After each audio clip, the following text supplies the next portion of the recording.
Shrimati Jayaben Modi multi speciality હોસ્પિટલમાં અંગોનું દાન થયું. તારીખ 1 સપ્ટેમ્બર 2024ના રોજ Shrimati Jayaben Modi multi speciality hospital Ankleshwar અને ડોનેટ લાઈફ દ્વારા વધુ એક હૃદયનું, લીવર, કિડની અને નેત્રોનું દાન કરવામાં આવ્યું. ડોનેટ લાઈફ દ્વારા ભરૂચ જિલ્લામાંથી આ બીજું હૃદય દાન છે. દાતા સુનીતાબેન કિરણકુમાર રજવાડી, જેમની વય 44 હતી. તેમનું મૃત્યુ બ્રેઇન ડેડના કારણે થયું હતું. સુનીતાબેને અંકલેશ્વરની શ્રીમતી જયાબેન મોદી મલ્ટી સ્પેશિયાલિટી હોસ્પિટલમાં પોતાનો અંતિમ શ્વાસ સાથે સૌને અલવિદા કહ્યું.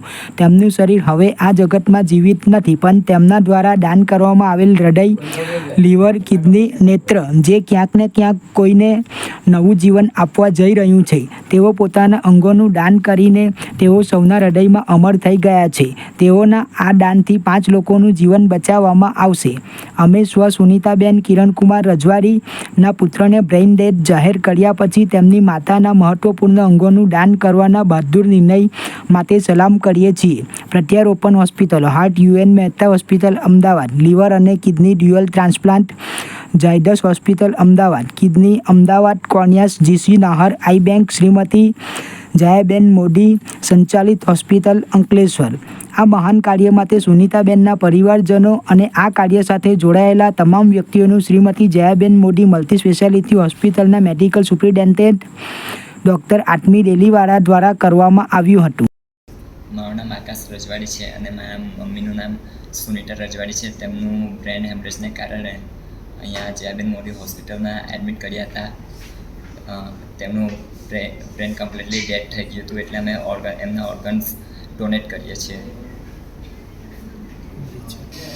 મારું નામ અમિતભાઈ સુધીરભાઈ ઠાકોર છે અને અમારા રિલેટિવ છે જે સુનીતાબેન કિરણભાઈ રજવાડી કે જેમને થોડા દિવસ પહેલાં તકલીફ થઈ હતી. હોસ્પિટલમાં એડમિટ કરવામાં આવ્યા હતા અને સુરત ખાતે કિરણ હોસ્પિટલમાં એમને એડમિટ કરવામાં આવ્યા. ત્યાંથી જયાબેન મોદી હોસ્પિટલમાં શિફ્ટ કરવામાં આવ્યા અને એમનું મગજ ટોટલી ડેડ થઈ ગયું હતું, જેના કારણે એમના દીકરાને પ્રેરણા થઈ કે મારી માતાના જો ઓર્ગન ડોનેટ થતા હોય તો મારે કરવા છે.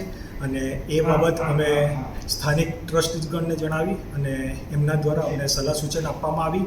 અને જ્યારે કુટુંબ ભેગું થયું ત્યારે એમની સાથે ચર્ચા કરીને આખરે નિર્ણય કરવામાં આવ્યો કે અમે ઓર્ગન ડોનેટ કરીએ. અને આ સમયે હું જયાબેન મોદીના ડૉક્ટર સાહેબનો, સ્ટાફનો અને ટ્રસ્ટગણનો પુષ્કળ આભાર માનું છું કે આ દુઃખના સમયમાં તેઓ અમારી પડખે રહ્યા અને સારો સહજ સહકાર આપ્યો. માટે આ સમયે ખરેખર એમનો પુષ્કળ આભાર માનીએ છીએ. આભાર. હું Gautam Mehta, donate life Bharuch convener. Organ donation ક્ષેત્રે ડોનેટ લાઈફ કામ કરે છે અને જ્યારે ડૉક્ટર જયપાલસિંહ ગોહિલ કોઈ બ્રેન ડેડ પેશન્ટ આવે તો અમને જાણકારી આપે ત્યારે અમે જયાબેન હોસ્પિટલ કે બીજી કોઈ પણ હોસ્પિટલ હોય ત્યાં જઈ પરિવાર સાથે કાઉન્સેલિંગ કરી પરિવારને સંપૂર્ણ સમજ આપીએ છીએ કે ઓર્ગન ડોનેશન શું છે, કેવી રીતે થાય, કોણ કરી શકે. અને ત્યારબાદ પરિવાર સંમત થાય તો તેના ઓર્ગન અંગદાન માટે આગળની કાર્યવાહી કરવામાં આવે છે. ગઈકાલે સુનીતાબેન રજવાડી બ્રેઇન ડેડ ડિક્લેર થતાં તેમના પરિવારની સહમતિથી અંગદાનનો નિર્ણય લેવામાં આવ્યો. એટલે ડોનેટ લાઈફના નિલેશ માંડલેવાલાને ડૉક્ટર આત્મીનો ફોન ગયો કે અમારે ત્યાં એક બ્રેઇન ડેડ પેશન્ટ છે. તો નિલેશભાઈ માંડલેવાલા હાજર નહોતા, દિલ્હીમાં હતા.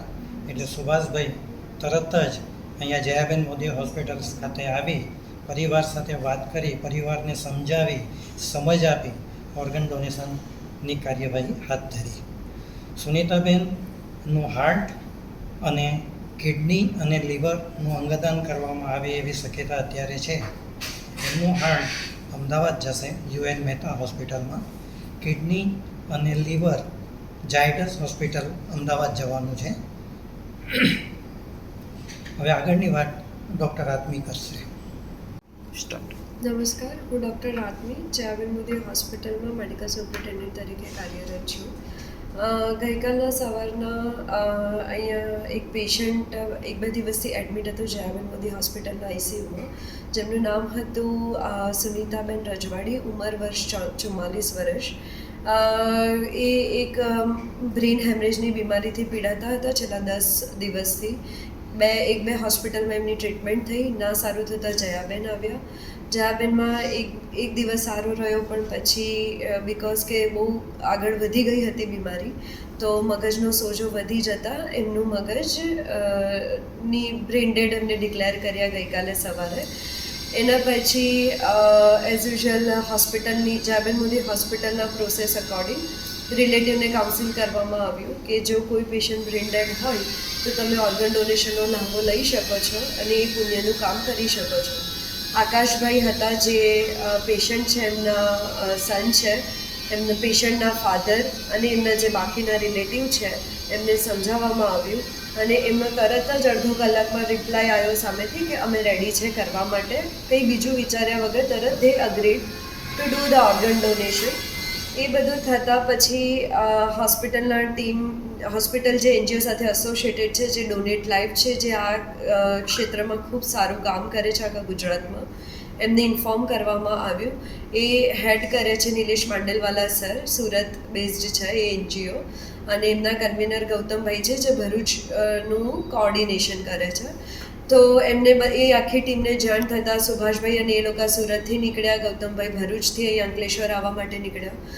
એ બધું આવ્યા, રિપોર્ટ થયા, બધું નોર્મલ આવતા પેશન્ટને આગળની જે ટીમ છે નોટો વોટો સોટોમાં જાણ કરી કે આ પેશન્ટ ઓર્ગન ડોનેશન માટે તૈયાર છે અને બાકી કરી શકાય એવું છે રિપોર્ટ્સ નોર્મલ આવતા.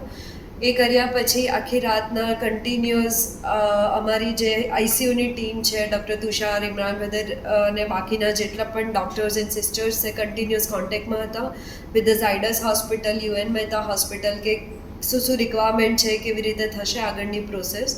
એ બધું કર્યા પછી આજે સવારે અત્યારે 9-10 વાગે ઝાયડસ હોસ્પિટલથી ટીમ આવી અને એમના જેટલા પણ ઓર્ગન પોસિબલ હશે એ હાર્વેસ્ટ કરવામાં આવશે અને ત્યાં ઝાયડસમાં કે બીજી જે પણ જગ્યાએ દર્દીને જરૂર છે ત્યાં ટ્રાન્સપ્લાન્ટ કરવામાં આવશે. અને આ કાર્ય આજે સાંજ સુધીમાં આખું બધું પત્યા પછી પેશન્ટને વિધિ સહિત રિલેટિવ એટલે એમના જે ઘરમાં છે લોકો એમને લઈ જશે. આ કાર્ય માટે જે સગાવાલાઓએ, ડોનેટ લાઈફ એનજીઓએ, હોસ્પિટલના સ્ટાફે જે પણ સાથ આપ્યો છે એના માટે હું ડૉક્ટર આત્મી ખૂબ ખૂબ આભારી છું. અને આવું જ કામ હોસ્પિટલમાં અને ફેમિલીના સપોર્ટ સાથે અમે કરતા રહીએ હોસ્પિટલમાં કન્ટિન્યુઅસ, એવી આશા સાથે. જય હિન્દ, થેન્ક યુ.